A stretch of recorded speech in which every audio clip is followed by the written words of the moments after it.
people like heroin so much that straight people will do gay acts for it in order to get it. They'll, turn tricks. So that is a pretty powerful stuff. Obviously, they like it more than sex. So what I guess my roundabout point is some people are going to be addicted to it no matter what, dude. It's just their body chemistry, their brain chemistry, whatever it is. They're going to find a way to escape from reality by using either a down or up, or maybe they use it all.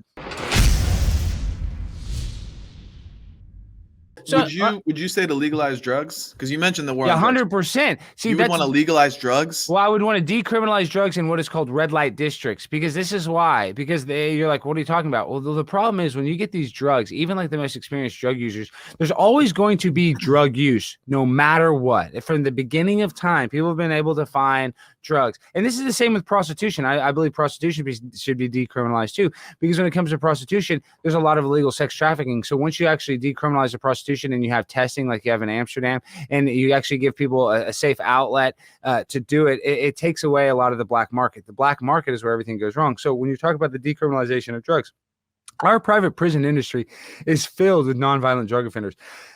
That's not on accident, because these drug crimes, they want to fill up the docket. They want to keep the private prison industry full. But this is what the scam of the war on drugs is. But in other countries that have actually shown for, instead of, being punitive, they, show, like Portugal has decriminalized drugs. And what they've done is they've shown they used, I guess, money instead of on their prisons, on the rehabilitation of drug users. And that's shown to help a bunch, because the problem is once you get arrested, you get a felony cocaine possession as like a 20-year-old kid or something in college, you can never even work at like a normal, chain place, because you have some sort of felony arrest on your record. So that doesn't help a person that's experimenting with a drug that's, made a mistake. That's not a society that we should live in. We shouldn't live in a society that is just so punitive.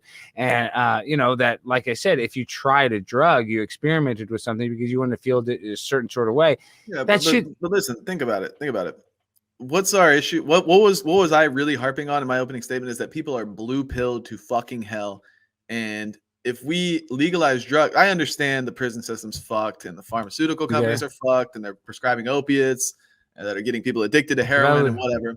But dude, I don't want to live around a bunch of drug addicts. Drugs, while the black market is where all the violence occurs, even on the surface level, people that are just smoking weed every day, which isn't going to kill you, or just dropping acid every once in a while, these things aren't going to kill you, but it makes you a lazy degenerate. I don't know any stoners that, like regular stoners, that are fundamentally good people. I truly don't. And I don't think it's a coincidence. I think it makes you a degenerate. So I don't want to live around degenerates. Well, 100%. But we can all say that, but you got to take it with a grain of salt, because you got to think on every corner there's a liquor store. So listen, I know so many people that their lives have been affected by alcohol. So many people, families that were like, I remember growing up, families, like wealthy families, torn apart to where they're like nothing in divorce, and friends, having to like sell all their stuff, all because of alcohol. So, and they give us all the free alcohol in the world. So it's not like there's not destructive stuff. And listen, I don't want everybody doing heroin. But when you actually decriminalize something, you actually kind of take away a little bit of the stigma of it. And there's another reason too with these opioids. Fentanyl is so strong. These people don't have access to Narcan. So when a person does trip out, they're sometimes afraid to call 911. They're sometimes afraid to get Narcan because they're worried about going to jail. We should have rules in place. And they do. A lot of their places now, where if somebody's having a drug overdose, you take them, they're not going to charge you with a crime. But people should feel comfortable. Yeah, you made a mistake. I'm going to call the cops. I'm going to call the ambulance without worrying about going to jail. And that's not necessarily the case. You see people still happens all the time. New York and wherever, LA, 2 girls just got dumped at a hospital after overdosing. Because these guys are too afraid to dial 911 and give them any help. So it's because we've criminalized drugs so much. I don't want everybody high on drugs. No, that's freaking insane. You get these kids are all smacked out on vape pens anyway. Everybody's all smacked out on weed as a crutch. And listen, I'm not saying that's a good thing, but at the end of the day, it's nighttime. Drink, chat. Drink. What I'm saying, at the end of the night, whatever it is, the winning the war on drugs by saying it's like the zero COVID policy or something. It's not based in reality. We have to have like some sort of middle ground where we can actually try to at least protect people, because that's what the government does. The government will always take away our freedom under the guise of safety. But see, they don't care about it. At the end of the day, we're going to have neither freedom nor any safety from the government. So it's like, I'm talking about actually. Make sure you let Zen get in there too. Okay? Oh yeah, sorry. Honestly, I'm enjoying it. It's interesting, but like, so my thing on it is like, You say when if you legalize drugs, it would destigmatize it and maybe encourage people to not do it as much. I'm not sure if that's the case, because when you think about just like who are we as humans in our primitive nature, it's we crave two things: survival and reproduction. So basically, food and sex. And it just so happens, yeah, dude, you're gonna actually have to take that off. Do you have COVID? You sound like you have COVID. I don't want to get it, so just keep going. No, if you wear the Zorro mask over the eyes, I'll accept that. I gotta go find it. Okay, go ahead. Sorry, I don't. That's how I'm trying to take you out of your game. It's a face covering. This is my poker. This is my poker scam. Okay, no, go okay, ahead. for real though. So people's primitive desires are food and sex, and they will do basically whatever it takes to get those two things given left to their own vices. And it just so happens that drugs, they activate the same pleasure receptors in your brain as sex, as you get when you have sex. When you do cocaine, when you do heroin, whatever, when you do Adderall, smoke a cigarette, whatever it may be, you get the same type of dopamine release, albeit to different extents as sex, but you would get the same type of reaction. So when you tell me that if we legalize it, it'll destigmatize it, and I don't know if you're saying that less people will do it, but it damn sure won't help their cravings. People will still go and do it. I don't see how you could even argue that logically. Well, actually, that's not necessarily true, because with the opioids, they have a thing called Suboxone, and there's all kinds of stuff, medications that actually help people with having less cravings.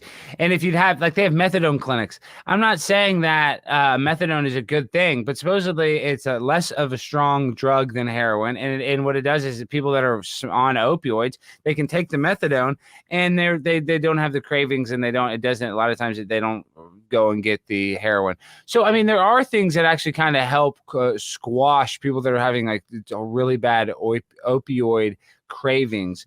But that's not going to end it. Like I'm saying, there's always going to be, I've tried every drug in the book. And for me, when I do like an opioid or something, it makes Why me does that not surprise us, Alex? Well, I mean, I was LSU, of course. But what I'm saying is, when I do like a pain pill, it makes me feel kind of sick. Like my body chemistry doesn't react to it well. You know what I mean? Yeah. And that's how some drugs are going to be. For some people, their body chemistry is not going to it's not going to vibe. But for some people, luckily not me, when they do an opioid, it is like for them described as better than orgasming during sex for some people. Now that sounds kind of gay to me, to think that, a pill is better than sex. I'm just saying it's weird. But that's how people describe it. And they actually, people like heroin so much that straight people will do gay acts for it in order to get it. They'll, turn tricks. So that is a pretty powerful stuff. Obviously, they like it more than sex. So I guess my roundabout point is, some people are going to be addicted to it no matter what, dude. It's just their body chemistry, their brain chemistry, whatever it is. They're going to find a way to escape from reality by using either a down or up, or maybe they use it all. So, you know what? If they wouldn't do it if it wasn't available. That's what I would prescribe. Like I think part of the elite class is that the war on drugs is largely orchestrated by the government. I think you would agree with that, right? They're at least to some extent supplying it, injecting it into certain communities, things like that. Like, it's definitely happening.